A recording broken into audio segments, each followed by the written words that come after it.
마태복음 6장 9절에서 13절까지의 말씀 다 같이 합독하도록 하겠습니다. 그러므로 너희는 이렇게 기도하라. 하늘에 계신 우리 아버지여, 이름이 거룩히 여김을 받으시오며 나라의 임하옵시며 뜻이 하늘에서 이룬 것 같이 땅에서도 이루어지이다. 오늘날 우리에게 일용할 양식을 주옵시고 우리가 우리에게 죄진 자를 사하여 준 것 같이 우리 죄를 사하여 주옵시고 우리를 시험에 들게 하지 마옵시고 다만 악에서 구하옵소서. 대개 나라와 권세와 영광이 아버지께 영원히 있사옵나이다. 아멘. 2012년도 오늘이 9월 첫째 주로 접어들게 됐습니다. 아마 성도님들께서 이제 한 해를 잘 마무리하는 것을 생각해야 될 시점이 됐다는 것을 느끼시는 분들이 많이 계시리라고 생각합니다.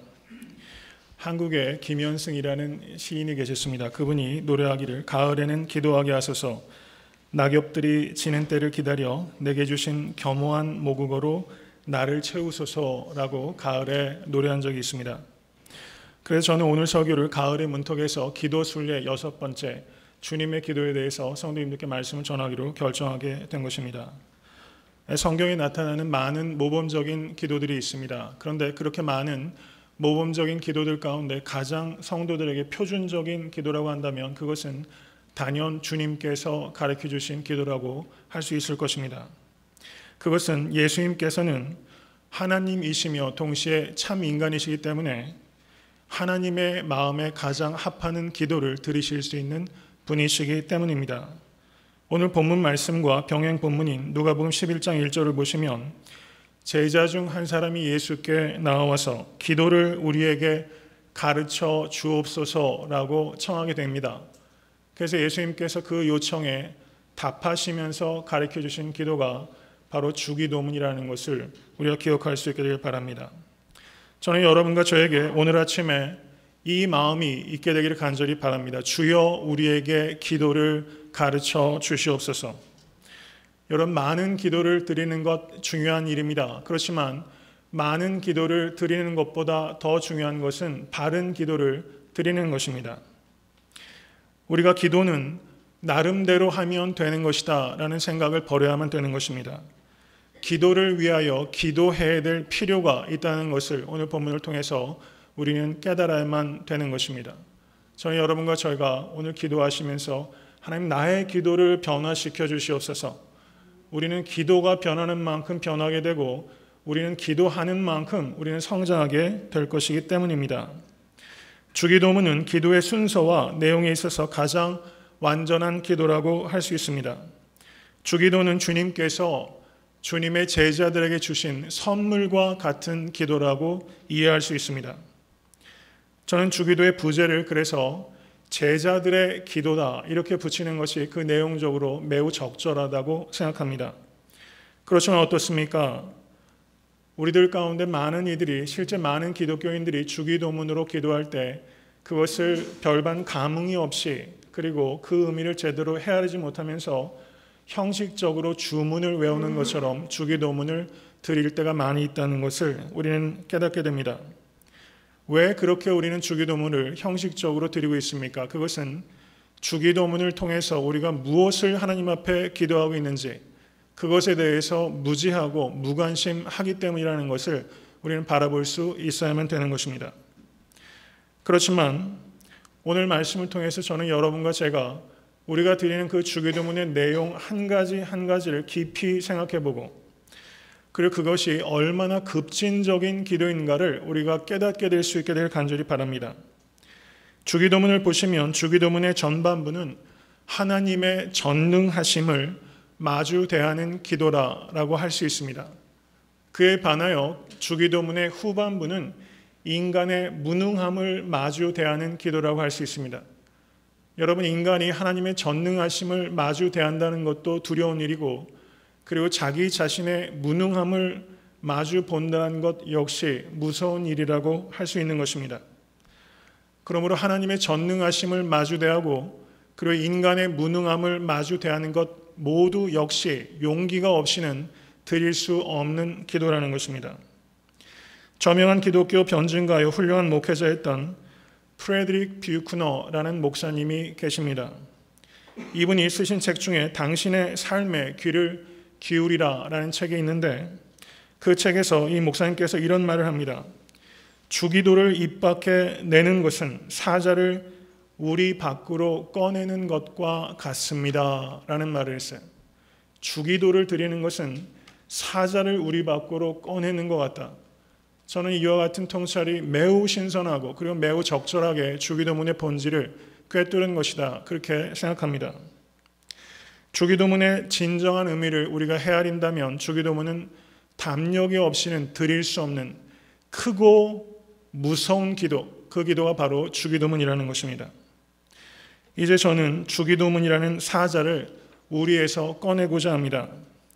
주기도는 이렇게 시작합니다. 하늘에 계신 우리 아버지여, 바른 기도를 드리기 위해서 먼저 선행되는 것은, 우리가 어떻게 기도하느냐 보다 더 선행하는 것은 우리가 누구에게 기도하느냐 하는 것을 기억하는 것이라는 것입니다.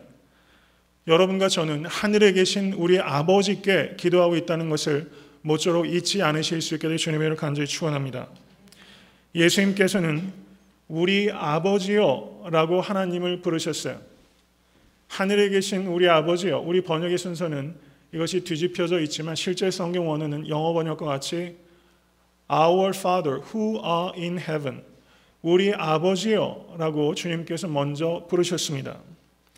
구약 성경에 어떤 위대한 믿음의 선진도 하나님을 아버지라고 부르며 기도한 사람은 단 한 사람도 없었습니다. 하나님을 아버지라고 부르며 기도했던 분은 우리 주님이십니다. 주님께서는 요한복음 11장 41절에 아버지여 내 말을 들으신 것을 감사하나이다. 요한복음 12장 28절에 아버지여 아버지의 이름을 영광스럽게 하옵소서라고 기도하셨습니다. 그리고 요한복음 17장은 17장 전체를 할애해서 예수 그리스도께서 기도하셨던 대제사장적 기도가 요한복음 17장에 기록되어 있습니다. 그런데 요한복음 17장 전체를 보시면 예수님께서 하나님을 아버지여, 거룩하신 아버지여 라고 무려 7번이나 우리 주님께서 하나님을 아버지여 라고 부르면서 기도하셨다는 것입니다. 여러분, 기도는 어디에서 시작합니까? 하나님을 뜨거운 마음으로 아버지여 라고 부르는 데서 시작하는 것입니다. 여러분, 저는 여러분에게 하나님께서 아들의 영을 부어주셔서 하나님을 아바 아버지라 부르며 하나님의 영광의 보좌 앞에 담력을 가지고 나가실 수 있게 되길 주님의 이름으로 간절히 축원합니다. 우리 아버지이신 하나님은 또한 하늘에 계신 하나님이십니다. 하늘에 계신 하나님이시란 뜻은 하나님께서 온 천지 만물을 창조하시고 그리고 그 천지 만물을 다스리고 계십니다라는 고백이 하늘에 계십니다라는 의미 안에 담겨 있다는 것입니다. 시편 33편 13절에서 14절을 보시면 이렇게 말씀합니다. 여호와께서 하늘에서 감찰하사 모든 인생을 보시며 곧 그 거하신 곳에서 세상의 모든 거민을 하감하시도다 라고 말씀하고 있어요. 하나님께서 하늘에 계시는 하나님이심을 믿으실 수 있기를 간절히 바랍니다. 여러분, 하늘에 계시기 때문에 우리의 모든 형편을 하감하시고 알 수 있다는 것입니다.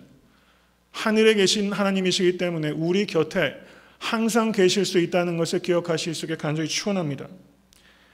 하나님께서는 우리 아버지이시라는 뜻은 하나님은 사랑이시라는 것입니다. 하나님은 사랑이시기 때문에 성도님들께서 기도하실 때 그 기도를 응답하기 원하십니다. 그리고 하나님께서는 동시에 하늘에 계시기 때문에 하나님께서는 초월적인 존재이시고 우리가 기도하신 것을 응답하실 수 있는 능력이 있는 것입니다.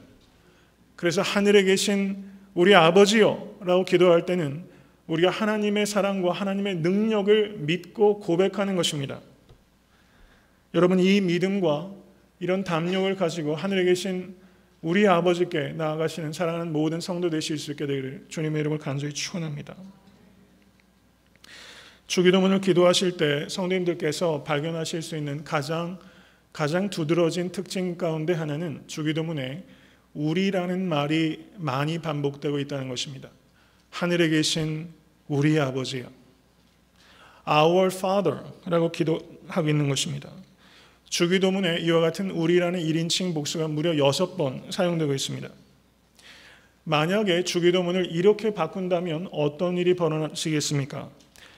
하늘에 계신 나의 아버지여, 오늘날 나에게 일용할 양식을 주옵시고 내가 나에게 죄진 자를 사하여 준 것 같이 나의 죄를 사하여 주옵시고 나를 시험에 들게 마옵소서 라고 만약에 우리를 나를이라고 바꿔버린다면 우리가 신앙하는 기독교는 우리가 믿고 있는 바와 전혀 다른 본질이 바뀐 변질된 기독교가 될 수밖에 없다는 사실입니다. 주기도문은 공동체적 기도라는 것을 기억하실 수 있기를 바랍니다. 주기도문을 한마디로 요약하자면 We prayer, 우리 기도입니다. 공동체가 없이는 주기도문을 드릴 수가 없고 주기도를 드리지 않는 공동체는 공동체적인 삶의 가치를 실현해 갈 수 없다는 것을 우리는 주기도문을 통해서 배울 수 있다는 것입니다. 우리가 기도할 때 하늘에 계신 우리 아버지여 라고 We pray를 드리는 순간 우리는 지역과 인종과 계층과 문화와 나라와 민족과 시대를 모두 뛰어넘어서 이 땅에 속한 모든 그리스도인들이 이미 앞서간 믿음의 선진들과 모든 믿는 자들이 우리라는 예수 그리스도 안에서 한 몸을 이루는 연합체가 됐다는 것을 믿으실 수 있기를 간절히 축원합니다. 정말 주기도문의 그 의미, 우리라는 의미를 알고 기도하는 사람은 나 혼자만 잘 되면 된다는 개인주의에 빠지거나 우리 교회 하나만 부흥하면 된다는 개교회주의에 빠지는 것은 주기도문을 드릴 자격이 없다는 것을 성경은 우리에게 분명하게 가르쳐주고 있다는 것입니다. 주기도문은 이제 이름이 거룩히 여김을 받으시오며 라고 기도합니다. 하나님께서는 이름이 있으신 하나님이십니다. 이름이 있으시다는 뜻은 하나님께서 인격이 있으시다는 것을 의미하는 것입니다. 여러분, 시내산에서 모세가 하나님께 이름을 여쭈었을 때 하나님께서는 출애굽기 3장 15절에 나는 스스로 있는 자니라 I am who I am 하나님께서 그렇게 대답하셨습니다. 온 천하 만물 가운데 나는 스스로 있는 자니라 라고 선언하실 수 있는 분은 오직 하나님 한 분뿐이심을 기억하실 수 있게 되길 바랍니다. 나는 스스로 있는 자라는 뜻은 하나님만이 스스로의 정체성을 결정할 수 있는 존재라는 뜻입니다. 하나님은 자유로우신 존재이시며 하나님은 절대적인 주권을 가지고 계신 분이십니다. 이것을 믿으신다면 하나님께서는 우리의 삶에 어떠한 일도 하실 수 있다는 것을 받아들이실 수 있게 간절히 축원합니다. 여러분, 이름이 거룩히 여김을 받으시오며 라고 기도하는 그 의미는 이런 뜻이 있는 것입니다. 우리가 하는 모든 말과 우리가 하는 모든 행위 속에서 오직 하나님의 거룩한 이름만이 높여지기를 원합니다 라고 말하는 것입니다. 여러분, 우리가 살고 있는 이 세대 이데올로기는 두 가지라고 할 수 있습니다. 만몬주의, 물질주의입니다. 배금주의, 만몬이 다스리는 세상입니다. 또 하나는 쾌락주의입니다. 만몬과 쾌락의 문화 속에서 우리는 살아갑니다. 우리가 하나님의 이름이 거룩히 여김을 받으시오며 라고 기도하는 것은 우리가 살고 있는 삶의 한 자리에서 우리가 세상을 닮지 아니하고 오직 하나님을 닮고 하나님의 거룩한 이름을 위해서 나의 삶 전체를 헌신하겠다는 의미가 그 안에 담겨있는 혁명적인 선언을 하고 있는 것입니다. 여러 성도님들께서 정말 이런 기도를 드리실 수 있습니까? 만몬주의와 쾌락주의가 다스리는 세상 가운데서 나는 오직 여호와 하나님의 이름을 위해서 삶을 드리겠습니다. 이것은 악한 세상에 살면서 나그네처럼 살아가겠다는 서약입니다. 악한 세상에서 하나님의 나라를 위해서 살아가면서 외로운 길을, 핍박받는 길을 걸어가겠다는 다짐을 하는 기도가 바로 이 안에 있다는 사실입니다. 여러분, 미국의 한 대학생이 대학교에 진학하게 됩니다. 근데 이 학생이 속한 가정이 매우 경제적으로 어려워서 그 가족 중에서 첫 번째로 대학에 진학한 학생이었습니다. 그런데 대학교에 들어갔더니 같이 공부하는 다른 학생이 이 학생에게 다가와서 유혹합니다. 마약을 권하는 것입니다. 한번 이것을 해봐. 그러면 기분이 좋아질 거야. 라고 미혹합니다. 그때 어렵게 대학에 들어왔던 이 학생이 이렇게 말합니다. 아니, 나는 하지 않겠어. 그러자 그 학생이 또 유혹합니다. 불안해할 것 없어. 아무도 모를 거야. 그랬더니 그 학생이 대답합니다. 그런 게 아니야. 중요한 건 내가 이 대학에 오도록 하기 위해서 우리 어머니께서 때로는 청소부로, 때로는 파출부로 일하셨다는 사실이야. 내가 여기 있는 것은 전적으로 어머니의 덕분이지. 나는 어머니를 생각하면서 여기 있는 거야. 나를 위해 희생하시는 어머니의 그 희생을 욕되게 할 수 없어. 라고 말하면서 이 학생이 마약의 유혹을 물리쳤다는 사실입니다. 충분히 있을 만한 상황이라고 생각합니다. 저는 바로 이것을 우리의 삶 가운데 적용한다면 이름이 거룩히 여김을 받으시오며 여러분께서 처하고 계신 삶의 자리에서 예수 그리스도께서 나를 위해서 희생하시고 죽기까지 희생하셨다는 것을 기억하기 때문에 세상이 우리에게 주는 마약을 나는 받을 수 없어 라고 말하실 수 있게 되기를 간절히 바라는 것입니다. 이제 나라가 임하옵시며 라고 기도가 나아갑니다. 이제 기도가 매우 현실적이고 구체적인 문제에 대해서 기도하기 시작하는 것입니다. 그리스도인이 된다는 것은 어떤 관념을 갖게 된다거나 어떤 뜨거운 감정을 갖게 된다는 것이 결코 아닙니다. 그리스도인이 된다는 것은 하나님의 나라의 시민이 된다는 것을 의미하는 것입니다. 이전에 내가 속하였던 나라의 시민권을 버리고 이제 나는 하나님 나라의 시민이 되었다라는 것을 의미하는 것입니다. 새로운 나라의 시민이 됐다는 것은 소속이 바뀌었다는 것을 의미하는 것입니다. 그리고 새로운 법에 따라서 살게 됐다는 것을 의미하는 것입니다. 그래서 주기도를 우리가 We Prayer라고 우리 기도라고 말할 수 있고 또 다른 측면으로 이해한다면 주기도는 Kingdom Prayer, 나라를 위한 기도다라고 이해한다면 틀림없습니다. 우리는 새로운 나라에 들어가게 된 것입니다. 그리고 새로운 나라의 법에 따라서 살기로 결단한 사람입니다. 이 하나님의 나라는 세상 가운데 이미 도래한 나라이며 예수 그리스도께서 이 땅에 재림하실 때 이 땅에 완성될 나라입니다. 이 나라는 이 세상 안에 있지만 이 세상에 속한 나라가 아닙니다. 여러분과 저는 이 세상 안에 있지만 이 세상에 속한 사람이 아니며 거룩한 성도로 하나님의 나라에 속한 백성이라는 것을 기억하실 수 있게 간절히 축원합니다. 여러분, 종말 신앙은 무엇입니까? 그것은 하나님의 나라가 이미 이 땅에 시작됐다는 것을 믿고 그리고 하나님의 나라가 아직 완성되지 않았다는 사실을 기억하는 사람입니다. 시작된 하나님의 나라와 완성될 하나님의 나라 사이에 내가 살고 있다는 것을 의식하면서 하나님 앞에서 살아가는 것을 종말 신앙이라고 하는 것입니다. 나라가 임하옵시며 라고 기도하는 것은 이 하나님의 나라가 이 땅에 더욱 충만하게 하시기를 간구하고 그 나라의 선포와 확장을 위해서 나의 삶을 드리겠다는 결단을 기도하는 것입니다. 그 다음에 주기도는 뜻이 하늘에서 이루어진 것 같이 땅에서도 이루어지이다 라고 기도합니다. 여러분, 1945년에 히로시마의 원자폭탄이 떨어졌을 때 미 합중국의 대통령인 트루만이 그때 전투함 선상에 있었습니다. 그리고 트루만 대통령이 그 히로시마의 원폭이 떨어진 그 사건을 통해서 이렇게 스스로 평가합니다. 이것은 세계 역사상 가장 위대한 일이었습니다 라고 트루만 대통령이 평가했어요. 여러분, 인류 역사상 가장 위대한 일이 히로시마의 원자폭탄이 떨어진 일이라고 생각하십니까?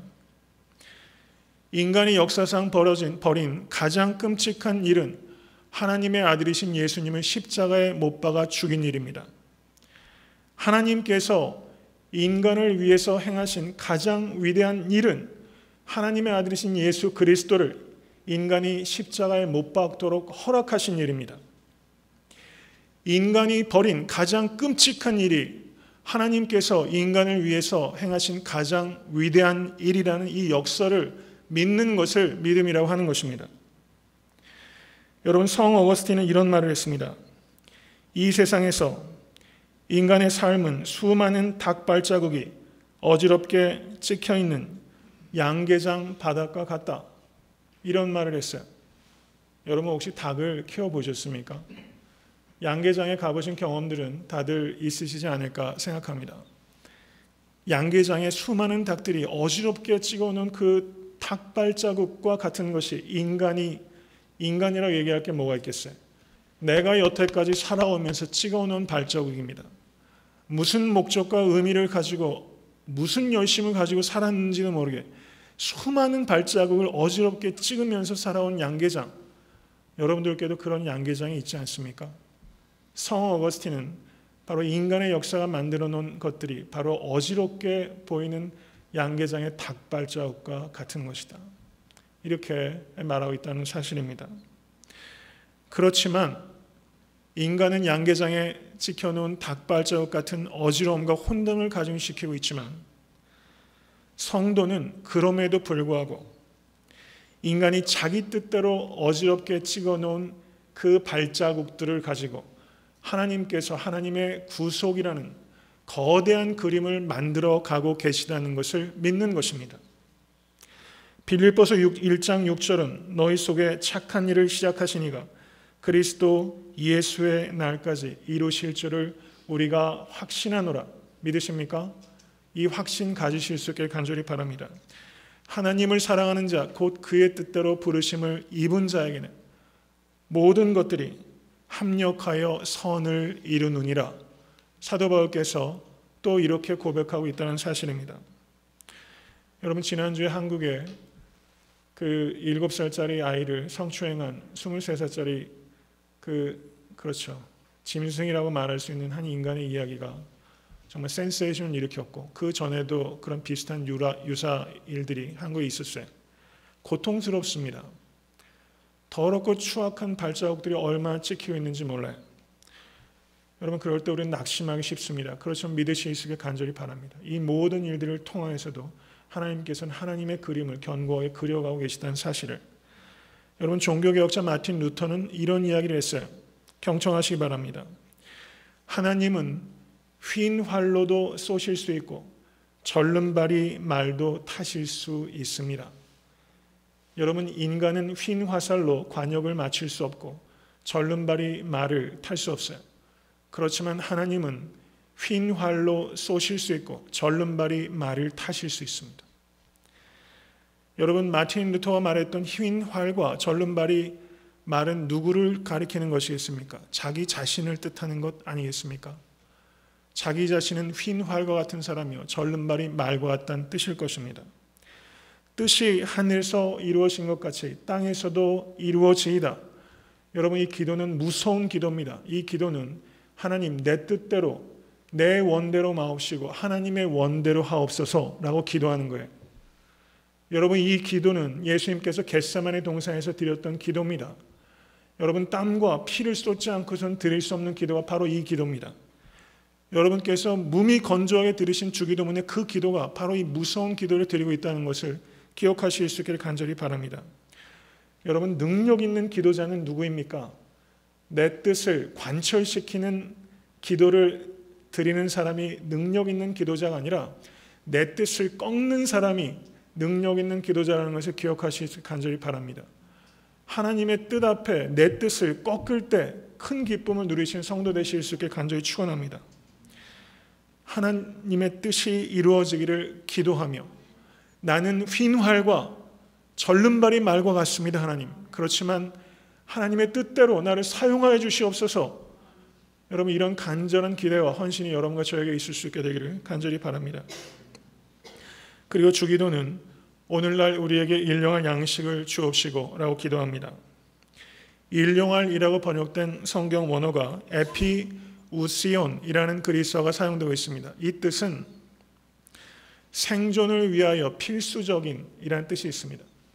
오늘날 우리에게 생존을 위하여 필수적인 양식을 주시옵소서라고 기도하는 것입니다. 이 기도는 생존을 위해서 필수적인 것 이상을 기도하는 것을 금하는 기도입니다.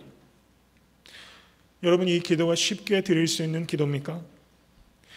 여러분과 제가 살고 있는 이 미국 땅은 영양 부족을 걱정하는 것이 아니라 영양 과잉을 걱정하는 나라입니다. 오늘날 우리에게 일용할 양식을 주옵시고 라는 이 진정한 의미를 알고 기도하는 사람이 몇이나 되겠습니까? 여러분, 한 수도원에서 저녁 식사를 하고 있는데 김이 모락모락 나는 너무 맛있는 빵이 나오게 된 것입니다. 그 수도원에 이제 막 입문한 학생 한 사람이 너무 빵이 맛있어서 이렇게 독백을 합니다. 와, 이 빵을 누가 만든 것인가? 아니면 누가 우리에게 준 것인가? 여러분, 한번 식사할 때만 이렇게 한번 탄식을 하시면 아내의 밥상이 훨씬 좋아지게 될 줄로 믿습니다. 와, 이 빵을 우리가 만든 것인가? 아니면 누가 우리에게 준 것인가? 여러분, 굉장히 좋은 질문이죠. 그러자 한 수도사가 이 학생에게 이렇게 대답했습니다. 둘 다입니다. 우리가 누리는 일용할 양식은 우리가 땀 흘려 때로는 눈물을 흘리며 기도하며 모은 돈으로 산 양식 맞습니다. 한편으로 그 양식은 하나님께서 주셨기 때문에 내가 먹고 있는 것입니다. 여러 성도님들께서 일상의 평범한 삶 속에서 누리는 사소한 반찬과 양식을 대하실 때 이 감사를 잃어버리지 않는 여러분과 제가 될 수 있게 되기를 간절히 바랍니다. 제가 얼마 전에 그 식사를 어떤 분들과 몇 사람과 같이 하면서 식기도를, 제가 목사니까 식기도를 늘 하지 않습니까? 제가 엄청난 기도를 했습니다. 밥이 너무 맛있어 보이는 거예요. 그래서 창조의 하나님, 이런 식물을 창조해 주셔서 너무나 감사합니다. 여러분, 제가 식기도를 하면서 그렇게 거창한 기도는 처음 해봤습니다. 그렇게 기도를 드리고 나니까 그 뒤를 어떻게 수습해야 될지 모르겠더라고요. 그런데 가만히 생각해 보니까 조금 우스꽝스럽기도 한데 정말 제 마음이 그렇더라고요. 하나님, 어떻게 이런 식물을 만드셨고 어떻게 이런 고기를 만드셨습니까? 이것을 다 우리에게 주셨는데, 여러분, 우리가 노력했다고 그게 우리의 입에 들어올 수 있는 게 아니죠. 여러분, 하나님께서 주신 것이 맞고 또 우리가 모은 것이 맞습니다. 이 두 가지를 항상 기억하시고, 여러분, 지극히 작고 일상적인 것 속에서 감사를 잃어버리지 않는 것, 여러분, 그것이 경건의 본질인 줄로 믿습니다. 여기에서 이 주기도에서 우리가 기억해야 되는 것은 오늘날 나에게 일용할 양식을 주옵시고 라고 기도하는 것이 아니라 우리에게 일용할 양식을 주옵시고 라고 기도하고 있다는 사실입니다. 4세기의 교부 바실리우스라는 분이 이렇게 설교했습니다. 여러분의 집에서 썩고 있는 그 빵은 굶주린 이들의 것입니다. 여러분의 침대 아래 곰팡내를 풍기고 있는 그 신발은 신발 없는 이들의 것입니다. 여러분의 옷장에 썩어 있는 그 옷은 헐벗은 이들의 것입니다. 여러분의 금고에서 값이 떨어지고 있는 그 돈은 가난한 이들의 것입니다. 여러분, 이 말씀을 들을 때 여러분, 찔리지 않는 사람이 누가 있겠어요? 저 역시 이 설교에 제가 찔림을 받습니다. 여러분, 오늘날 우리에게 일용할 양식을 주옵시고 라고 진심으로 기도하는 사람은 나에게 일용할 양식 이상으로 부어진 것은 내 이웃의 배를 채우라고 주신 것임을, 그 책임을 받아들이겠다는 뜻입니다. 이 기도를 드리면서 일용할 양식 이상의 것을 자신의 배만 채우면서 사는 것은 사실상은 불가능한 것입니다. 여러분, 이 기도가 얼마나 무서운 기도인지 이해가 되십니까? 오늘날 우리에게 일용할 양식을 주옵시고 이 기도를 들으실 수 있으시겠습니까? 그 다음에 주기도는 오늘날 우리에게 죄 지은 자를 사하여 준 것 같이 우리의 죄를 사하여 주옵시고 라고 기도합니다. 주기도의 내용 중에서 문법적으로 가장 길고 복잡한 기도가 바로 이 기도입니다. 이것은 성도의 삶에서 가장 어려운 것이 용서하는 것이기 때문일 것입니다. 우리의 죄를 사하여 주옵시고 라고 기도하는 것은 용서를 간구하는 것입니다. 그러나 우리가 우리에게 죄 지은 자를 사하여 준 것 같이 라고 말하는 것은 용서의 의무를 말하는 것입니다. 이 기도는 용서를 간구하기 전에 용서의 의무를 내가 다하겠다는 뜻입니다. 찰스 윌리엄스라는 분이 주기도문이 얼마나 무서운 기도인가를 말하면서 이렇게 말했습니다. 이 구절에 오늘날 우리에게 죄진 자를 사하여 준 것 같이, 이 같이라는 말처럼 무서운 말이 없습니다 라고 바르게 지적했던 것입니다. 이 말씀은 하나님께 우리가 이렇게 기도하는 것입니다. 우리가 누군가를 용서하지 못하고 있다면 하나님, 우리를 용서하지 말아 주시옵소서 라고 기도하는 거예요. 얼마나 무서운 기도를 하는 것인지 모릅니다. 마태복음 18장 35절에서도 주님께서도 분명하게 말씀하십니다. 너희가 각각 중심으로 형제를 용서하지 아니하면 내 천부께서도 너희에게 이와 같이 하시리라. 여러분, 예수님을 믿는다는 것은 예수님께서 가르치신 것에 지적으로 동의하는 것을 의미하는 것이 아닙니다.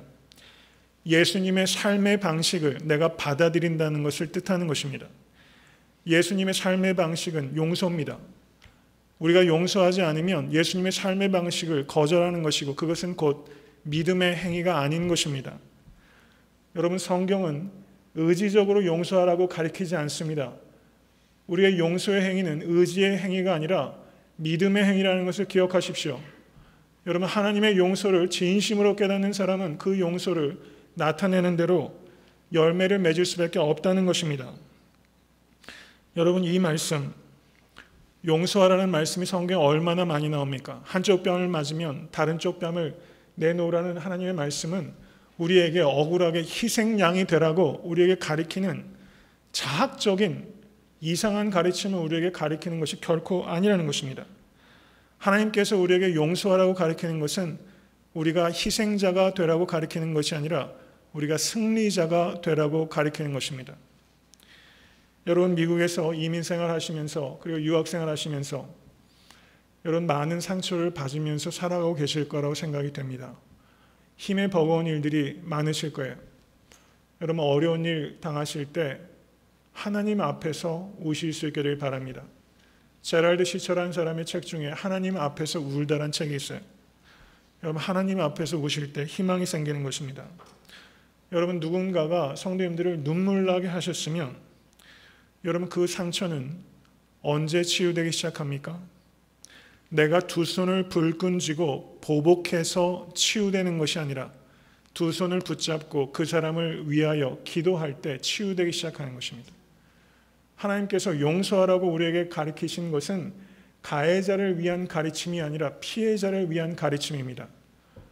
여러분, 가해자를 기억하며 핍박하는 자를 위해서 기도할 때 그 기도는 그 사람이 나에게 행한 그 악이 나의 삶을 결정하도록 허락하지 않는 것입니다. 그 사람이 나에게 행한 악이 세상을 결정하지 못하도록 결단하는 것입니다. 여러분, 용서하기가 참 어려우시죠. 그렇지만 여러분께서 용서하셨을 때 여러분이 용서하신 그 대상이 반드시 변화됩니까? 내가 용서한다고 그 사람이 변화되는 게 아니에요. 그렇지만 용서하는 나는 100% 변화됩니다. 용서하는 나는 그만큼 예수 그리스도를 닮아가게 되는 것입니다. 그래서 용서는 여러분 기도를 통해서 할 수 있는 것입니다. 용서하는 만큼 그리스도를 닮아가게 되는 것입니다. 여러분, 모쪼록 용서를 위해서 기도하실 수 있게 간절히 축원합니다. 교회는 어떤 곳입니까? 죄인들의 공동체입니다. 죄인들의 공동체. 죄인이 아닌 것처럼 행동하지 않으실 수 있기를 간절히 바랍니다. 교회는 용서의 연습장입니다. 모쪼록 서로 간의 피차 용납하고 사과하시고 용서를 구하고 용서하시는 사랑하는 모든 성도 되실 수 있게 간절히 축원합니다. 이제 주기도는 우리를 시험에 들게 하지 마옵시고 라고 기도합니다. 나를 시험에 들게 하지 마옵시고 라고 기도하는 것이 아니라 우리를 시험에 들게 하지 마옵시고 라고 기도하는 것은 악한 권세를 이기는 데는 내 힘만으로는 상대하기가 어렵다는 것을 그 안에 내포하고 있는 것입니다. 공동체적인 기도의 중요성을 말씀하고 있다는 사실입니다. 심지어 사도 바울께서도 에베소서 6장 19절에 나를 위하여 구할 것은 내게 말씀을 주사 나로 입을 벌려 복음의 비밀을 담대히 알리게 하옵소서 라고 심지어 사도 바울조차 중보 기도를 부탁하고 있다는 사실입니다. 그리스도인이 됐다는 것은 영적 전쟁에 너나 할 것 없이 돌입했다는 것을 의미하는 것입니다.